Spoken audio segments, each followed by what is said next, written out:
Yéen a ngi seetaan GM Info TV. est-ce que duñ dépasser état bu lii du dëgg.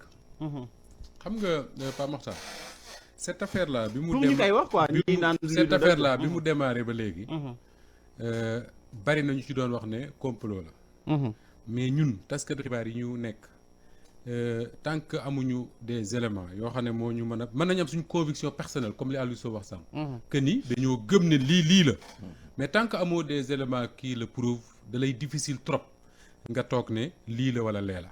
moo tax man ku mel ne man dama ci prudent depuis le début à chaque fois ma ciy wax du ma ci wax ak benn de manière péremptoire comme on dit. mais li am solo te am solo mooy depuis quelque temps wala boog depuis l'année dernière ñu bari muy ñu far ci camp Ousmane Sonko ak ay journalistes yu ma respecté. affirmé nañ plusieurs choses dans cette affaire là. tudd ci Mamour Diallo. tudd ci yeneeni nit. affirmé nañ à un moment ku mel ne Babacar Touré par exemple. wax ne Adji Sarr daw na fi rëcc jaar ci balcon nangam ak nangam ñu taxaw weddi ko ne c'est pas vrai dara amu ci. li tax may ñëw ci loolu mooy audio bi nga xam ne man moom laa dégg man Moustapha Diop dafay confirmer deux choses. bi ci njëkk mooy man aw ma benn doute. Aliou Sow l'a dit man du maa koy authentifier. Y a des gens qui sont spécialisés pour faire ça. Absolument. mais sama conviction personnelle laa lay wax man aw ma benn doute que ni c'est Mamour Diallo qui parle. parce que ku déglu Mamour Diallo ci suñu rajo yi surtout Walfadjri gii wax na fi plusieurs fois. ku ko mas a déglu au téléphone wala leneen xam nga ne cette voix là pour ñu convaincre la ne c'est pas la voix de Mamour Diallo lu jafe la. donc man sama conviction personnelle. en attendant ñu ko war a identifier di ko identifier mooy c'est Mamour Diallo qui parle. muy un. deuxième chose soo dégloo vidéo bi dafa lay confirmer que ni effectivement on a l'impression que ni Adji Sarr dafa nekk comme kuñ kidnappé. parce que ci biir vidéo bi da ngay dégg clairement que ni kii dawoon na ba dellusi. waxu journaliste laay wax c'est ça man ce sont ces faits là qui m'intéressent. muy ñaar ñetteel ba mooy Pa Makhtar. dégg naa démb nga wax ko xaw ma bërki démb fii ci Walf TV. on est dans une affaire d'accusation de viol. la preuve elle est scientifique. elle n'est pas autre chose. on n'est pas dans une affaire de procès moral. disant Aliou Sow amoo droit def li amoo droit Aliou Sow a le droit de faire tout ce qu'il veut. l'essentiel mooy lan lañ ko accuser mooy dañ ko accuser de viol. et dans cette affaire là luñ ci mënti wax suñu dégloo audio yi mooy lan. mooy ki nga xam ne moom dañ ne dañ ko violer. même su fekkee dañ ko violer moom moo dem joxe boppam.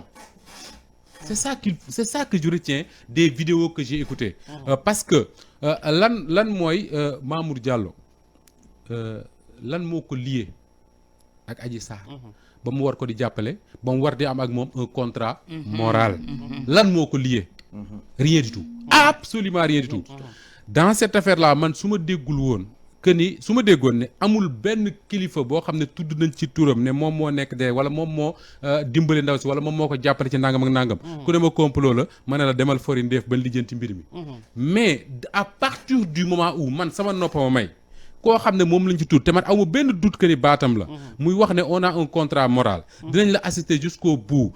ton procès ce sera dans 3 mois. suñ jugee ci procès bi dinañ la trouver le passeport nga génn dem mëne fii bu la neex feneen man dama naan su ma goree tuuti wala ma am tuuti ak. ndëggu ci sama biir tuuti bon sens. ñi naan complot la dama naan yéen a ngi ci dëgg. nañ waxante dëgg nag Pape je suis désolé. mais mbir mi da ngay dégg yoo xam ne. ni ñu koy wax sax dootu ci mën a amati man su ma déggul woon lii ñuy wax nii du ma toog fenn waat ne Mamour Diallo takk na ca wala laale na ca parce que gisuma dara lu ko lié ak Adji Sarr. mais à partir du moment où j'ai entendu man sama nopp loo xam ne aw ma benn doute que ni moom la bu wax ne bu wane ne il existe effectivement un lien entre moom ak Adji Sarr dama naan toute l'accusation dafay daanu comme château de cartes je suis désolé de le dire. mais loolu mooy li nga xam ne moom moo fi am maintenant lan moo tax porté wul plainte moom moo ko xam. moom moo ko xam su dee porté plainte kan lay porté plainte Adji Sarr mi ñu wax ne moo ko enregistré. wala MC Baye Niass mi nga xam ne dañu wax ne moo ko génne. wala journaliste yi nga xam ne wala boog les gens yi ne dans les réseaux yi nga xam ne ñoom ñoo ko jël génne ko. aywa allons-y on va voir ce que ça donne. là l'autre leçon que je tire de ça et c'est la dernière moo di ne gis nga ñun de la presse.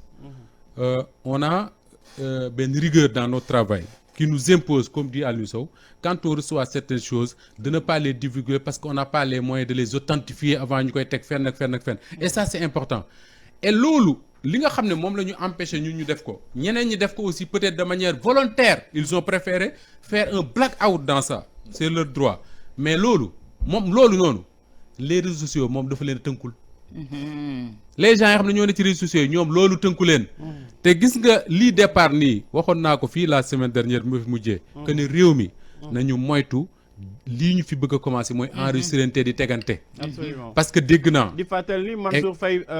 Mansour Faye def na ko fii ne bu ne prime ma teg. nangam ak nangam. yaa xam moom exactement l'affaire Kilifeu. toute la presse dañ ci jógoon di bind di wax lu leen neex on n'a pas mis de pincette comme on dit. pour cette fois-ci on semble avoir une autre attitude je ne sais pas pourquoi. yàlla moo xam. mais lim nar a jur rek ma daaneel mooy lan. moo di ne tey.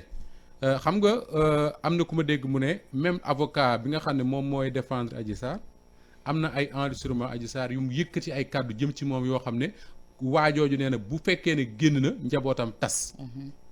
yaa ngi dégg Pape. wax naa la fii ne la dañu nekk ci benn boîte à Pandore comme on dit. que ni buñ ko tijjee mën na jur lu ne gis nga lii ñu dugg nii di weerante di xaawente sutura di enregistrante di tegante ku nekk di teg sa morom bu ñu ci duggee. du bàyyi kenn. et c'est ça qui me désole dans ce mais Pape Matar xam nga ñuy wax. yéen a ngi seetaan GM Info TV.